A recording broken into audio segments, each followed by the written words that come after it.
Good afternoon ma'am. Okay, okay. Good afternoon, Anil. So, करें interview start? Yes ma'am.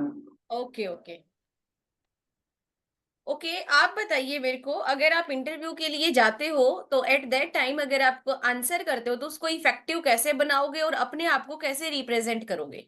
Demonstration method को आप कैसे use करोगे teaching में?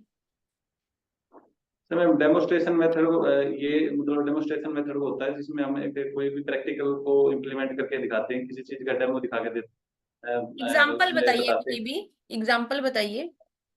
और ओके ओके, जिस लैंग्वेज में आप कंफर्ट हो इंटरव्यू आप उसी लैंग्वेज में दीजिए। अगर आप इंग्लिश में कंफर्ट नहीं हो तो आप हिंदी में दीजिए, कोई इश्यू नहीं है। ओके आपकी जो नॉलेज, आपका कॉन्फिडेंस चेक किया जाएगा।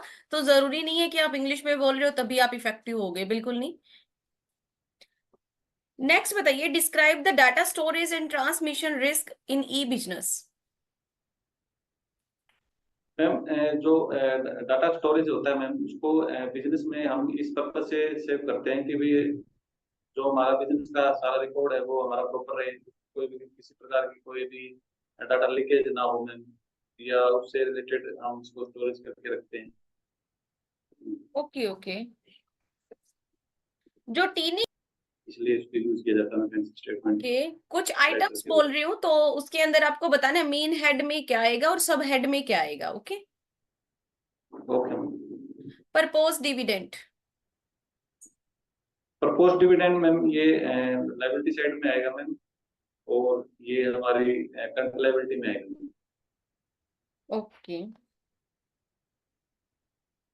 Ma'am internal source of recruitment number one तो मैम हम हमारे इंटरनल ही किसी एम्प्लॉय को प्रमोट कर देते हैं, ये कोई भी ट्रांसफर कर देते हैं मैम, या ले ऑफ से कोई हमारे पास हम ले ऑफ से भी इसमें दोबारा से बताओ। Recruitment recruitment is a positive process and selection is a negative process.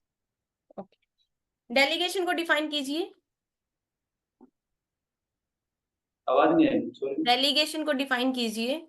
Ownership, first of all ma'am जो बिजनेस ओनरशिप को हम दो पार्ट में डिवाइडेड करते हैं, first of all private sector and second one public sector. जो private sector में भी मैम दो मेजर पॉइंट है, एक तो इनकॉर्पोरेटेड होती है, कई इनकॉर्पोरेटेड होती है।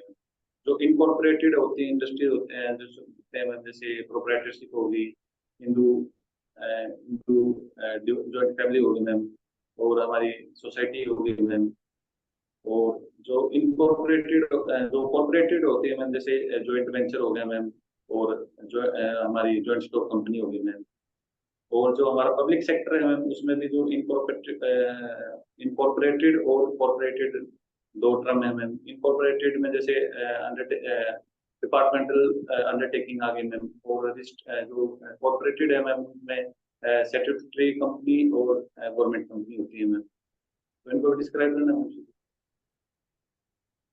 इंटरनल ट्रेड को डिफाइन कीजिए। Internal trade ma'am, sorry ma'am. हाँ जी, internal trade. Internal trade trade वो होता है मैम जो हम हमारे देश की सीमाओं के अंदर ही रहकर करते हैं। ये थ्री टाइप्स का होता है ma'am, national level, state level, local level में। नेशनल लेवल में सपोज करो हरियाणा से कोई महाराष्ट्र से माल बेच रहे हैं, वो हमारा नेशनल लेवल हो गया मैम। स्टेट लेवल का हो गया कि हम विद इन हरियाणा कहीं हम जैसे जींद से भिवानी हो तो कहीं भी हमारा कोई गुड से सेल परचेज कर रहे हैं। लोकल लेवल का होगा कि जैसे मैं हिसार के हिसार में कोई बिजनेस कर रहा हूँ, वहां से कोई सामान भेज रहा हूँ या खरीद रहा हूँ, तो मैं वो लोकल ट्रेड कहलाएगा। फिक्स शॉप रिटेलर के बारे में बताइए।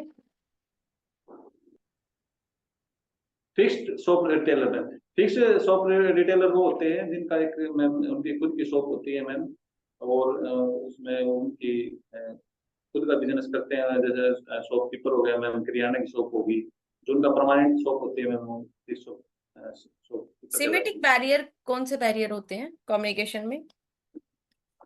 थेमेटिक बैरियर मैम तीन चार टाइप्स मैम, कई टाइप्स के होते हैं। फर्स्ट ऑफ ऑल तो लैंग्वेज का हो गया मैम, जैसे कि मैं प्रोनाउंस कुछ कर रहा हूँ, नेक्स्ट बंदा कुछ समझ रहा है जो रिसीवर है मैम। एग्जाम्पल बताइए और कोई भी। फॉर एग्जांपल मैम जैसे मैं कोई मैसेज टाइप करके भेजा मैम, लेकिन उसने इंटरप्रेट कुछ कर लिया मैम। सपोज करो मैंने बोला कि भाई आज समय की बहुत वैल्यू है, तो आज समय की बहुत कीमत है, मैं उसने वैल्यू को दूसरे वे में समझ लिया कि ओके, जीडीआर की फुल फॉर्म बताइए। Ma'am global depository receipt.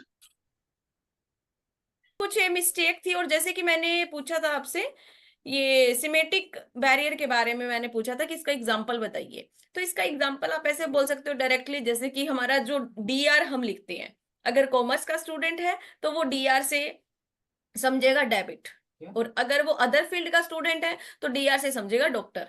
ये क्या हुआ, टेक्निकल लैंग्वेज हुआ, जहां पर बैरियर्स आता है समझने में। अब आपने तो डीआर लिख दिया, कॉमर्स के स्टूडेंट तो उसको डेबिट समझेंगे, बट अदर स्ट्रीम के स्टूडेंट तो उसको क्या समझेंगे, डॉक्टर समझेंगे।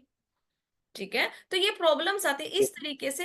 कीवर्ड के ऊपर काम कीजिए, जो भी कुछ भी पूछा जाता है उसको कोशिश कीजिए कि एक या फिर दो लाइन में आप डिफाइन कर दो।